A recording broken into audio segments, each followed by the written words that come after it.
الصلاة والسلام عليك يا نبي الله وعلى آلك وأصحابك يا نور الله. الصلاة والسلام عليك يا شفيع المذنبين وعلى آلك وأصحابك يا رحمة للعالمين. رب اشرح لي صدري ويسر لي أمري واحلل عقدة من لساني يفقهوا قولي. استغفر الله ربي من كل ذنب وأتوب إليه. حمد و صلاة کے بعد عزیزان محترم، جو آیہ کریمہ میں نے آپ کے سامنے تلاوت کی وہ سورہ بقرہ کی 253 نمبر آیہ مبارکہ ہے، جس میں اللہ رب العالمین رسولوں کی افضلیت اور درجہ بندی کو بیان فرما رہا ہے.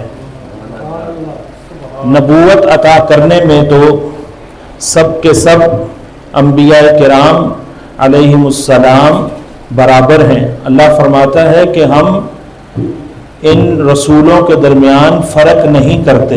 لا نفرق بین احد من رسلہ، ہم رسولوں کے درمیان فرق نہیں کرتے.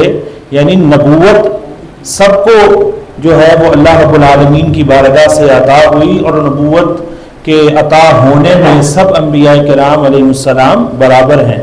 لیکن اللہ رب العالمین ارشاد فرماتا ہے تلک الرسل فضلنا بعضهم علی بعض، کہ ان رسولوں میں سے یعنی نبیوں میں سے اللہ نے 313 رسول منتخب فرمائے.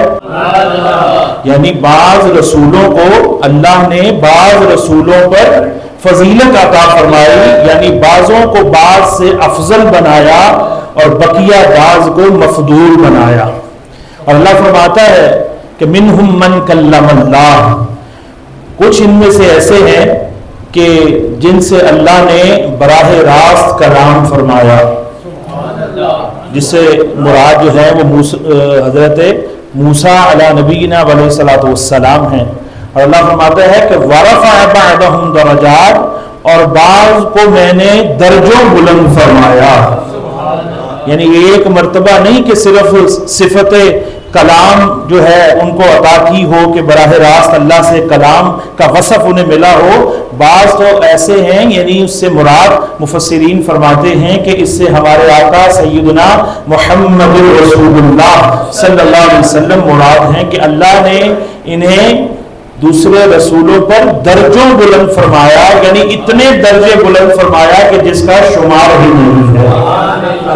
انبیاء کرام علیہ السلام سارے کے سارے درجات علیہ رکھنے والے ہیں.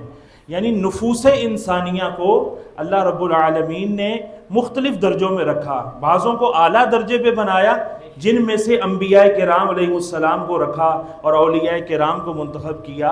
بعض جو ہیں وہ متوسط درجے کے اور بعض انتہائی یعنی کدورت والے اور غایت ردات یعنی نچلے پن والے درجے کے انسان اللہ نے پیدا فرمائے ہیں. کہ جس طرح ہم انسانوں میں دیکھتے ہیں زمین جو صفات رکھتے ہیں، بری صفات رکھتے ہیں، تو وہ بھی انسان ہیں، وہ بھی جو ہے نفس ناطقہ ہے. اور وہ جو مومنین ہیں، صالحین ہیں، متقین ہیں، پرہیزگار ہیں، وہ بھی انسان ہیں. اور سارے کے سارے انبیاء اور رسل علیہ السلام وہ بھی انسان ہیں. لیکن کتنا درمیان میں تفاوت ہے، کتنا جو ہے فرق ہے کہ انبیاء کو کیسی کیسی ہستی اللہ نے بنایا، رسولوں کو کیسی ذات عطا کی ہے، کیسی ہستی جو ہے وہ بنایا ہے، کیسا ان کا جوہر اللہ نے تخلیق فرمایا ہے. اور متوسط جو ہیں ان کا جو ہے اللہ رب العالمین نے مرتبہ جدا رکھا. کچھ ایسے ہیں جو اسفل السافلین میں جائیں گے، جس طرح منافقین ہیں، مشرکین ہیں، یا مومنین میں جو گناہ گار ہیں، جن کے اندر عیب ہیں، گناہ گار ہیں، تو مختلف درجے اللہ نے رکھے. بہرحال اللہ رب العالمین نے انبیاء کی ذوات کو، رسولوں کی ذوات کو بہت اعلیٰ اور بہت ہی اولیٰ درجے کا تخلیق فرمایا ہے. تو نبی اکرم صلی اللہ علیہ وسلم کو جتنے بھی کمالات اللہ نے عطا فرمائے ہیں، جتنے بھی درجے عطا فرمائے ہیں، کہ ان درجوں میں ان سارے انبیاء کرام کے جو حضور کے سوا انبیاء ہیں اور رسول ہیں، ان سب کے درجے بھی حضور علیہ الصلوۃ والسلام کو حاصل ہیں، کمالات حاصل ہیں، معجزات حاصل ہیں، بلکہ ان سے بھی بڑھ کر اللہ رب العالمین نے اپنے محبوب خاص سیدنا حبیب کبریا محمد مصطفیٰ صلی اللہ علیہ وآلہ وسلم کو بے مثل و بے مثال درجات سے نوازا ہے۔ نعرہ تکبیر، اللہ اکبر، نعرہ رسالت، تاجدار ختم نبوت، زندہ باد زندہ باد۔ عزیزان محترم، علماء کرام نے اور مورخین نے، سیرت نگار جتنے بھی بزرگان دین گزرے ہیں، انہوں نے دیگر انبیاء کرام علیہم السلام کے ساتھ ہم اپنے نبی اکرم صلی اللہ علیہ وآلہ وسلم کا یعنی موازنہ کیا ہے کہ دوسرے نبیوں کو اللہ نے کیا عطا فرمایا، اور ہمارے نبی اکرم صلی اللہ علیہ وآلہ وسلم کو جو اللہ نے افضل الانبیاء بنایا ہے، سید الانبیاء بنایا ہے، اللہ نے افضل المرسلین بنایا ہے، تو اس کی وجہ کیا ہے، وجوہات کیا ہیں؟ یہ خالی ہمارا دعویٰ ہی تو نہیں ہے کہ ہم آخری امت ہیں، پچھلی امتیں گزر گئی ہیں، اب وہ ہمارا مقابلہ نہیں کر سکتی، ہمارے ساتھ ڈیبیٹ نہیں کر سکتی، اور ہم چونکہ میدان کو خالی پا کر اکیلے ہی اپنے رسول کی، اپنے نبی علیہ الصلوۃ والسلام کی تعریفیں کیے جا رہے ہیں، تو یہ خالی ہمارا ہی دعویٰ ہے کہ واقعی اس دعوے کی قرآنی دلیلیں بھی موجود ہیں، احادیث نبویہ میں دلائل بھی موجود ہیں، سیرت کی کتب کے اندر جو ہے اس کے دلائل موجود ہیں یا نہیں ہیں؟ تو علماء فرماتے ہیں کہ اللہ رب العالمین نے حضرت آدم علی نبینا علیہ الصلوۃ والسلام کو کیا کمال عطا کیا کہ اللہ رب العالمین نے انہیں یہ فضیلت دی کہ انہیں اپنے دست قدرت سے تخلیق فرمایا، اپنے دست قدرت سے تخلیق فرمایا، اور ان میں جو ہے وہ روح پھونکی۔ کیسے پھونکی، کیسے تخلیق فرمایا اپنے دست قدرت سے، یہ اللہ ہی جانتا ہے۔ تو لیکن ہمارے نبی اکرم صلی اللہ علیہ وسلم کو کیا کمال عطا ہوا؟ آدم علیہ السلام کا کتنا بڑا کمال ہے کہ ان کا جسد اطہر اللہ نے دست قدرت سے تخلیق فرمایا اور اس میں روح پھونکی، اور جس سے ان کو حیات ملی، تو کتنا بڑا کمال ہے۔ لیکن ہمارے نبی اکرم صلی اللہ علیہ وسلم کو یہ کمال عطا فرمایا کہ ہمارے نبی علیہ الصلوۃ والسلام کو اللہ رب العالمین نے شرح صدر عطا فرمایا۔ اے محبوب، میں نے آپ کا سینہ کھول دیا۔ کیا میں نے آپ کا سینہ کھول نہیں دیا؟ شرح صدر کا اللہ متولی بن گیا، خود کارساز بن گیا، اور اس میں پھر اللہ رب العالمین نے ایمان و حکمت کو رکھوایا۔ 4 مرتبہ شق صدر ہوا، شق صدر ہوا، سرکار کی نورانی شان کا اظہار کیسے ہوا؟ حضور علیہ الصلوۃ والسلام بے شک بے مثل و بے مثال بشر ہیں اور آدم علیہ السلام کی اولاد سے ہیں، لیکن حقیقت کے اعتبار سے حضور علیہ الصلوۃ والسلام آدم علیہ السلام کی بھی اصل ہیں، کیونکہ حضور کے نور ہی سے آدم علیہ السلام کی تخلیق ہوئی ہے۔ اور اس بات کو نشر الطیب کے اندر دیوبند کے جو بڑے عالم ہیں اشرف علی تھانوی، انہوں نے بھی لکھا ہے۔ تو بہرحال حضور علیہ الصلوۃ والسلام کو اللہ رب العالمین نے شرح صدر عطا فرمایا، شق صدر عطا فرمایا، اور خود ایمان و حکمت کو اس کے اندر رکھوایا۔ کوثر و تسنیم کے پانیوں کے ساتھ اللہ نے آپ کے قلب اطہر کو غسل دلوایا۔ کتنا بڑا یہ شرف ہے۔ اور حضور علیہ الصلوۃ والسلام کے جو والد محترم ہیں حضرت آدم علیہ السلام، جو کہ ابو الانبیاء بھی ہیں، ابو البشر بھی ہیں، انہیں کیا شرف ایک اور ملا کہ ان کے خلق وجود کا، ان کے وجود کی تخلیق کا متولی کون ہوا؟ خود رب کائنات عز و جل، خود اللہ تبارک و تعالی ان کے وجود کی تخلیق کا متولی ہوا۔ اور ہمارے نبی اکرم صلی اللہ علیہ وآلہ وسلم کے اخلاق مبارکہ کا اللہ خود متولی ہوا۔ کہ محبوب، آپ کو اخلاق عظیمہ کے بلند مرتبوں پر میں نے فائز فرمایا ہے، اخلاق حسنہ کے اعلیٰ درجے پہ میں نے فائز فرمایا ہے۔ یہ اعجاز کتنا بڑا اعجاز ہے۔ آدم علیہ السلام کو اللہ نے مسجود ملائک بنایا، آدم علیہ السلام کو فرشتوں سے سجدہ کروایا، اور فرمایا کہ پتہ ہے کہ کیوں سجدہ کروایا؟ کہ در حقیقت حضرت آدم علیہ السلام کے جوہر روح کے اندر حقیقت روح کے اندر نور محمدی کو اللہ نے جو ہے ودیت رکھا تھا. آدم علیہ السلام کی جو ہے وہ پشت مبارک میں اللہ نے وہ نور رکھا، اور حضور علیہ الصلوۃ والسلام کا نور، اور جس نور کو بعد میں آدم علیہ السلام کی پیشانی میں اللہ نے ظاہر فرمایا. تو اس لیے اللہ نے اس نور کی تعظیم کروانے کے لیے فرشتوں کو کہا کہ آدم کو سجدہ کرو. اس میں بھی شرف جو ہے وہ آدم علیہ السلام کو بھی مسجود ملائک ہونے کا جو شرف ملا وہ نور محمدی صلی اللہ علیہ وسلم کے طفیل ہی ملا تھا. اچھا، یہ کتنا بڑا کمال ہے، کتنا بڑا اعجاز ہے آدم علیہ السلام کا کہ فرشتے انہیں سجدہ تعظیمی کر رہے ہیں. یہ تھوڑا جو ہے وہ اعزاز تھوڑی ہے. اتنے جلیل القدر فرشتے، اتنی بڑی شان و قدرت والے فرشتے، جبریل امی ہی کو لے لیجئے جو فرشتوں کے امام ہیں اور سردار ہیں، کہ ایک آن میں وہ سدرۃ المنتہا پر ہوتے ہیں، اسی آن کے اندر وہ زمین پہ بھی تشریف لے آتے ہیں. جس طرح نارے نمرود میں ابراہیم علیہ السلام کو جو ڈالنے کی مثال ہی لے لیجئے کہ ادھر ابراہیم علیہ السلام کو نارے نمرود میں ڈالا جا رہا تھا، اس وقت جبریل امی سدرۃ المنتہا پر تھے، اور اگلے ہی لمحے، اگلی ہی ساعت وہ اسی وقت زمین کے اندر موجود تھے، زمین پر، اور ابراہیم علیہ السلام سے پوچھ رہے تھے کہ آپ کو کوئی حاجت ہے اللہ تبارک و تعالیٰ سے. وہ واقعہ جو ہے، تو اللہ تبارک و تعالیٰ نے ایسے نوریوں کے امام کو بھی کہا کہ جھک جاؤ، میرے آدم کی تعظیم کے لیے جھک جاؤ، کیونکہ اس کی پیشانی میں نور مصطفیٰ جلوہ فرما. کتنا بڑا کمال ہے. لیکن اللہ تبارک و تعالیٰ نے فرشتوں سے سجدہ کروایا.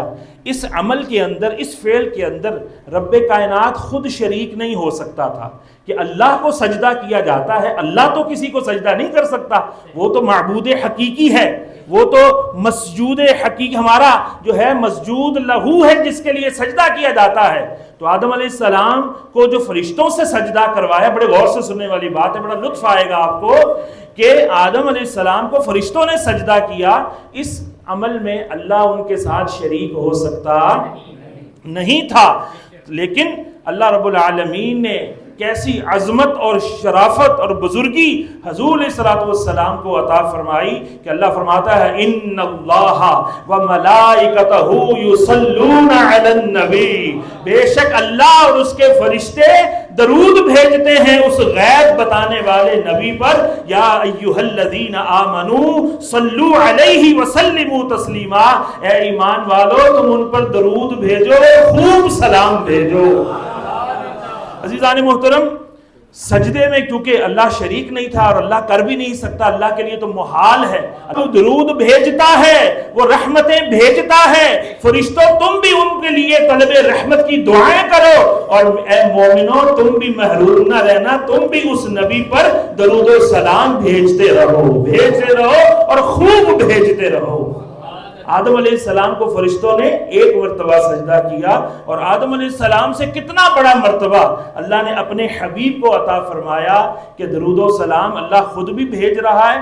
اللہ کا درود بھیجنا ایسا نہیں ہے کہ اللہ پڑھتا ہے، جس طرح ہم پڑھتے ہیں اللہم صلی علی محمد وعلی آل محمد کما صلیت علی ابراہیم، اس طرح درود ابراہیم پڑھتے ہیں یا دوسرے درود جو جس مرضی زبان کے اندر، چونکہ اللہ نے مطلق حکم ارشاد فرمایا ہے، اس پہ کسی کا اعتراض نہیں بنتا کہ یہ کیوں بھیجتے ہو، تو یہ کیوں بھیجتے ہو، تو اس کا نام یہ کیوں رکھا، تو وہ کیوں رکھا. اللہ نے کسی زبان سے اس کو مقید نہیں کیا. اللہ کریم نے کسی جگہ سے، کسی حالت سے، کسی وقت سے درود و سلام کو مقید نہیں فرمایا، اور مطلق حکم ارشاد فرمایا ہے. اور مطلق کے بارے میں قاعدہ ہے، سب علماء اسلام جانتے ہیں کہ المطلق یجری علی اطلاقہ، مطلق اپنے اطلاق پر رہتا ہے جب تک اسے کوئی چیز مقید نہ کرے. کوئی دلیل ایسی ہو کہ جو اس حکم کو قید لگا دے، کنڈیشنل کر دے. کوئی دلیل ہوگی، کوئی کنڈیشن ہوگی تو اس حکم کو مقید کرے گی، کنڈیشنل بنائے گی. اگر کوئی کنڈیشن لگائی نہیں اللہ تعالیٰ نے تو کون مائی کا لال ہے، یا کون ایسا جو ہے بندہ ہے جو یہ ہمت اور جسارت کرے یا جرت کرے کہ وہ اللہ تعالیٰ کے اس مطلق حکم کو مقید کرنے کی کوشش کرے کہ یہ درود کیوں پڑھتے ہو، تو یہ کیوں نہیں پڑھتے، کھڑے ہو کے کیوں پڑھتے ہو، تو بیٹھ کے کیوں نہیں پڑھتے، مل کے کیوں پڑھتے ہو، تو اکیلے کیوں نہیں پڑھتے. اردو میں کیوں پڑھتے ہو تو عربی میں کیوں نہیں پڑھتے, درود ابراہیم کیوں پڑھتے ہو تو یہ کیوں نہیں پڑھتے تو دوسرے کیوں پڑھتے ہو. یہ کوئی اپنی طرف سے یہ ان میں حدود و قیود کا اضافہ, قیودات کا اضافہ نہیں کر سکتا. جو یہ کرتے ہیں وہ اللہ رب العالمین کے حکم کو مقید کرنا چاہتے ہیں بغیر کسی دلیل کے, اور یہ بہت بڑی جسارت ہے اور یہ افتراء ہوگا کلام الہی پر کہ جیسا اللہ نے فرمایا ہی نہیں اور ویسا ہی کوئی شخص جو ہے وہ اپنی طرف سے قیدیں لگا کر تو اس کو پابند کر دے. ایسا ہرگز کسی کے لیے روا نہیں ہے. تو حضور علیہ الصلوۃ والسلام کو یہ شرف اور کمال ملا کہ تا قیامت جاری و ساری رہے گا آپ پر درود و سلام پڑھنا. اللہ کا درود بھیجنا کیا ہے؟ اللہ رحمتیں نازل فرماتا ہے. ایک ہی لفظ صلاۃ ہے, ایک ہی لفظ صلاۃ ہے, اس کے کئی معانی ہیں. یہ بھی چونکہ اعتراض کیے جاتے ہیں, کئی جو آپ سوشل میڈیا کے اوپر جو ہے کئی شیاطین موجود ہیں اور وہ کہتے ہیں کہ صلاۃ کا معنی جو ہے وہ درود کہاں ہے, درود تو فارسی کا لفظ ہے.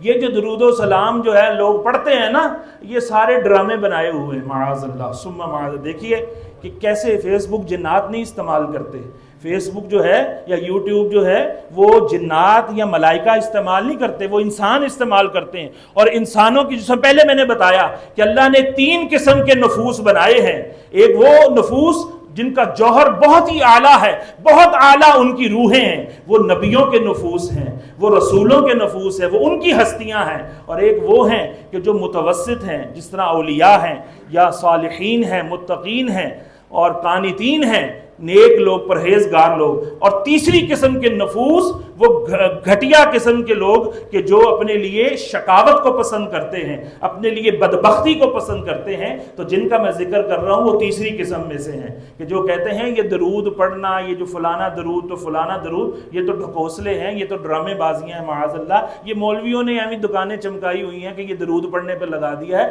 حالانکہ صلاۃ کا معنی تو درود ہے ہی نہیں ہے, درود تو ہے ہی نہیں اس کا معنی. لو چلو جی اگر درود معنی ہو تو جو تم پڑھتے ہو وہ اللہ کیا وہی پڑھتا ہے, فرشتے وہی پڑھتے ہیں, اور ایسی عجیب و غریب باتیں مثالیں دے کر تو گمراہ کرتے ہیں, بہکاتے ہیں لوگوں کو. تو عزیزان محترم, ایک ہی لفظ کے کئی معانی ہوتے ہیں. عربی کلام میں, عربی زبان میں اللہ کا کلام نازل ہوا ہے, اور اگر آپ تھوڑی شد بدھ رکھیں اور تھوڑی جو ہے وہ رغبت رکھیں علم دین سیکھنے میں اور عربی زبان سیکھنے میں, تو آپ کو عربی زبان کی وسعت کا اندازہ ہوگا کہ عربی زبان میں ایک ایک چیز کے لیے, تلوار کے لیے, گھوڑے کے لیے, اپنی محبوبہ کے لیے, کیونکہ شاعر بڑا ان کو ناز تھا اپنی فصاحت و بلاغت پر, ایک ایک جو ہے وہ چیز کے لیے 1,000 لفظ استعمال ہوتے ہیں, 1,000 لفظ. اتنا وسیع عربی زبان جو ہے وہ اپنے اندر ظرف رکھتی ہے.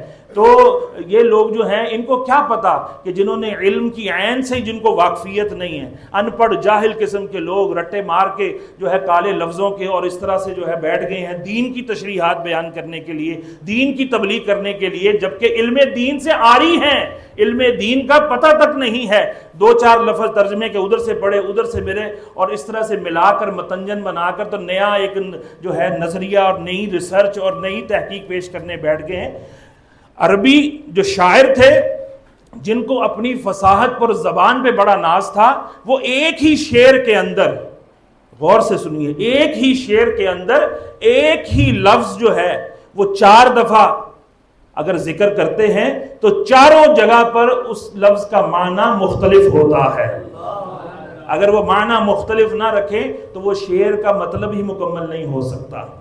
ایک ہی لفظ ہے, اس کے ایک ہی جیسے حروف ہیں, جس طرح ضربن ضاد را با, کسی شاعر نے اگر ایک شعر میں 4 دفعہ اس کو استعمال کیا ہے. ہمیں تو جو عربی پڑھتے ہیں, گرامر پڑھتے ہیں, انہیں سے بتایا جاتا ہے کہ اس کا معنی جو ہے وہ یا تو مارنا ہے یا جو ہے وہ سفر کرنا یا منزل طے کرنا, بس اتنے 1-2 معنی تک کی جو ہے رسائی ہوتی. بقیہ اگر آپ اور اس میں کھبیں اور لغت کا علم حاصل کریں, عربی لغت کا, تو آپ کو پتہ چلے کہ یہی معنی جو ہے کتنے اور یہی لفظ کتنے معانی اور رکھتا ہے. لغت کی جو کتابیں, ہم تو ڈکشنری پڑھتے ہیں جی, انگلش کی ایک ڈکشنری پکڑ لی, کوئی لفظ نہ آیا تو اس کو دیکھ لیا, اردو کی کوئی 1 آدھی ڈکشنری, فارسی کی کوئی 1 آدھی ڈکشنری. عربی کلام کی جو ہے, عربی لغت کی جو ڈکشنریز ہیں وہ 18, 20 جلدوں کے اندر ہیں. لسان العرب اتنی بڑی جو ہے وہ لغت کی ڈکشنری ہے عربی لغت کی، اتنی اس کی جلدیں، اس کے اندر آیات، احادیث، اور اس کے بعد جو ہے اشعار عرب، اشعار جو ہے وہ فصحائے عرب، ان کی مثالیں ان کے اندر. جب کوئی آیت سمجھنی ہوتی ہے، مفسر کے لیے جن علوم کو جاننا ضروری ہے، ان علوم میں سے علم لغت اس کو جاننا بھی ضروری ہے کہ عربی کے اندر یہ لفظ جو ہے کون کون سے معنی رکھتا ہے، کتنی وسعت رکھتا ہے، کتنی اپنے اندر گہرائی رکھتا ہے. یعنی مفسر منہ اٹھا کے نہیں 4 لفظ عربی کے پڑھے، گرامر کی 4 دن کلاس لی اور ترجمہ کرنے بیٹھ گیا، قرآن کا ترجمہ کرنے، اور خود بھی گمراہ ہوا اور لوگوں کو بھی گمراہ کر کے جہنم کی وادی میں دھکیل دیا. ایسا نہیں ہے. تو یہ علم لغت کو جاننا بھی ایک مفسر کے لیے بہت زیادہ ضروری ہے. اشتقاق کا علم، صرف و نحو کا علم، اصول تفسیر کا علم، اسباب نزول کا علم، شان نزول، اور کہ یہ جو آیات کہاں کہاں نازل ہوئی، کیسے کیا کیا، ناسخ و منسوخ کا علم، مشکل، مفسر، مجمل، بیان، مبہم، ان کا علم. یہ اصطلاحات جو ہیں یہ ایک چھوٹے سے وقت کے اندر بیان نہیں کی جا سکتی، ان کی تفصیلات جو ہیں. لیکن آپ الفاظ کو سن کے غور کریں کہ آپ قرآن مجید کو سمجھنا اتنا آسان بھی نہیں ہے جتنا لوگوں نے اس کو سمجھ لیا ہے. اللہ تبارک و تعالیٰ نے اس قرآن کو سمجھانے کے لیے معلم کائنات بنا کر اپنے محبوب کو بھیجا تھا، ورنہ تو ہر بندہ جیسا مرضی مطلب اس کا نکال لیتا. سارے صحابہ عربی تھے، سارے عرب لوگ عربی تھے، عربی کلام جو ہے میں عربی زبان کے اندر ہی قرآن نازل ہوا ہے. تو ان کو کسی استاد کی ضرورت کیوں تھی؟ ان کو کسی معلم کی ضرورت کیوں تھی؟ معلم کی ضرورت تھی کیونکہ قرآن ایک عام کتاب نہیں، یہ سمندر جیسی گہرائی رکھنے والا ہے. یہ اسرار و رموز کی موجیں اس کے اندر جو ہیں وہ ٹھاٹھے مار رہی ہیں. ان کے نکات کو سمجھانے کے لیے، معانی کو سمجھانے کے لیے، ان رازوں اور بھیدوں کو سمجھانے کے لیے اللہ نے اپنے محبوب کو معلم بنا کر بھیجا کہ انہیں محبوب کتاب کی تعلیم بھی دینی ہے، انہیں حکمت بھی سکھانی ہے، ان کا تزکیہ بھی کرنا ہے، ان کو پاک بھی کرنا ہے، ان کو صاف ستھرا بھی کرنا ہے. اللہ نے اپنے محبوب کو بنا کر اس طرح معلم بنا کر بھیجا، مزکی بنا کر بھیجا. اللہ تبارک و تعالیٰ نے حکمت کے جو ہے وہ دریا آپ کے سینے میں اونڈیلے، جس طرح وہ شک صدر کا میں نے شروع میں ذکر کیا کہ 4 مرتبہ آپ کا سینہ مبارک شک کیا گیا اور اس کے اندر اللہ نے ایمان و حکمت کے خزانے جو ہے اس کے اندر بھر دیے. تو حضور علیہ الصلوۃ والسلام کو کہ جو ہے تو تقابل کیا گیا ہے، موازنہ کیا گیا ہے. آدم علیہ السلام کے بارے میں اللہ نے فرمایا وَعَلَّمَ آدَمَ الْأَسْمَاءَ كُلَّهَا. اللہ نے آدم علیہ السلام کو کیا کمال دیا کہ کلہا اسماء، یعنی ہر شے کا اسم اللہ رب العالمین نے آدم علیہ السلام کو اس کا علم عطا فرما دیا. ہر شے کا علم. قیامت تک جو چیزیں وجود میں آنے والی ہیں، یہ لوگ کہتے ہیں جی وہ مولویوں کو کیا پتا، اس چیز کا کیا پتا، فلاں کا کیا پتا. اللہ کے انبیاء سارے کے سارے مولوی تھے. مولوی کا معنی کیا ہے؟ مولا کی خبر دینے والا. تو سارے نبی مولا کی خبر دینے آئے تھے کہ نہیں آئے تھے؟ تو جو توہین کرتا ہے کسی عالم دین کی بوجہ علم دین، وہ تو ویسے ہی مسلمان نہیں رہتا. کوئی کسی عالم کی توہین اس نیت سے کرے کہ یہ عالم ہے، یہ عزت کے قابل کہاں ہے، فقہا فرماتے ہیں وہ دائرہ اسلام سے خارج ہو جاتا ہے. اور جو ویسے اپنے کسی ذاتی اناد کی وجہ سے کسی سے بغض رکھتا ہے یا نفرت رکھتا ہے، عداوت رکھتا ہے، تو وہ بھی پرلے درجے کا گناہگار ہے. تو آدم علیہ السلام کو اللہ نے قیامت تک جتنی چیزیں وجود میں آنی ہیں، آئی تھیں، آ رہی ہیں یا آئیں گی، کیونکہ اللہ فرما رہا ہے اسم کی جمع ہے اسماء. اسم کی کیا جمع ہے؟ اسماء. اور اسماء جو ہے جمع کا صیغہ ہے، اور جمع کم سے کم 3 افراد پر بولی جاتی ہے، اس کا اطلاق، اور زیادہ کی کوئی حد نہیں. اور اس کے بعد اگر کوئی اس میں رہ بھی جاتا، قلت و کثرت کا جھگڑا کوئی ہوتا بھی کہ یہ جمع قلت کا وزن ہے کثرت کا نہیں، یا ایسا کوئی ہوتی بھی کوئی بات، تو اللہ نے اس جو ہے گمان کو بھی رفع فرما دیا، اس خیال کو، اس احتمال کو بھی اللہ نے کلہا کی تاکید لگا کر اس کو ظاہر فرما دیا.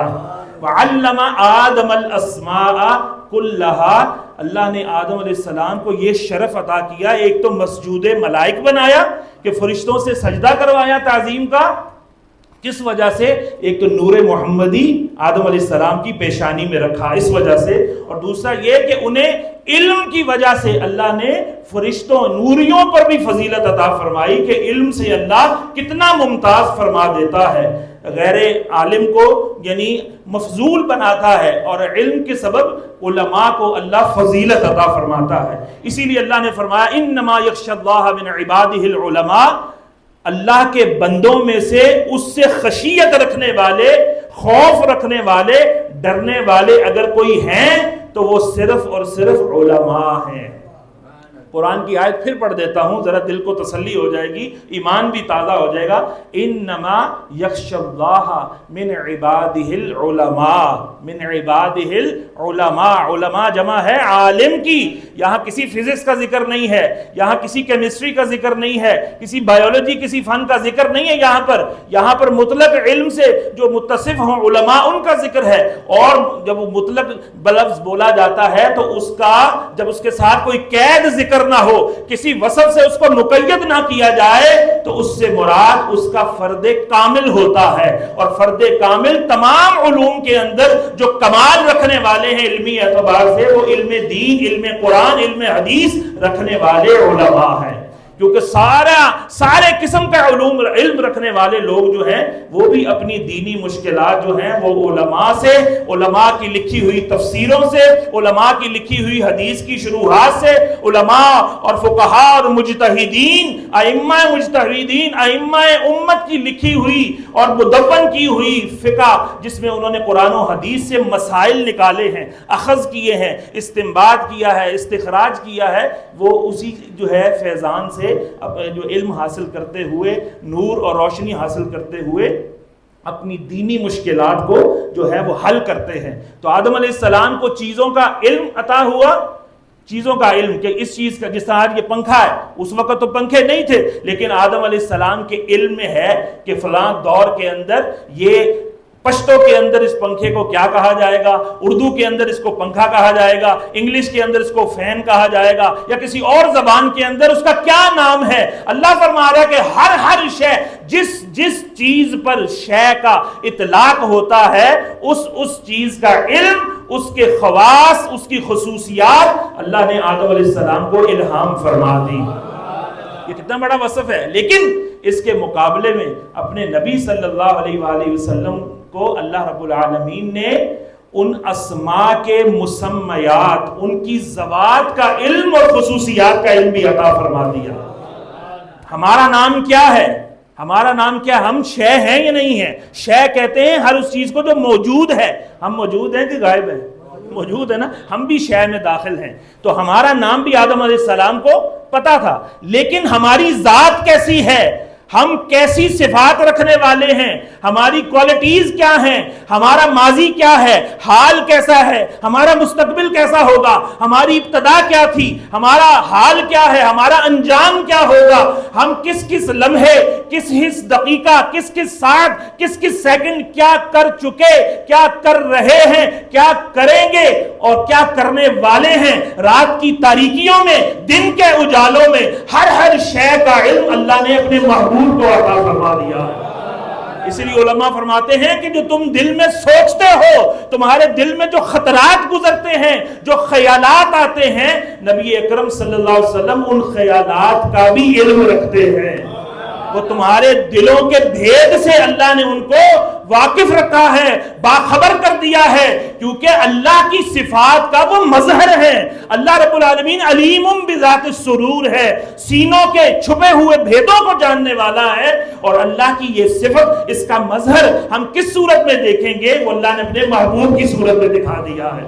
اس لیے حضور نے فرمایا جیسے میں آگے سے دیکھتا ہوں ویسے ہی اپنے پیچھے سے بھی دیکھتا ہوں۔ تمہارا نمازوں میں جو خشوع ہے، قلبی حالت ہے، وہ مجھ سے چھپی ہوئی نہیں ہے۔ اس لیے بزرگان دین فرماتے ہیں کہ حیا کرو، گندی سوچوں سے جان چھڑاؤ، گندے خیالات بھی دل میں نہ لاؤ، اور تمہارے اعمال نبی اکرم صلی اللہ علیہ وسلم کی بارگاہ میں ہر پیر کو اور جمعرات کو پیش ہوتے ہیں، لہذا اچھے اعمال کرو۔ حضور فرماتے ہیں مجھے اچھے اعمال جب اپنی امت کے پتہ چلتے ہیں تو میں اس پر اللہ کی حمد کرتا ہوں۔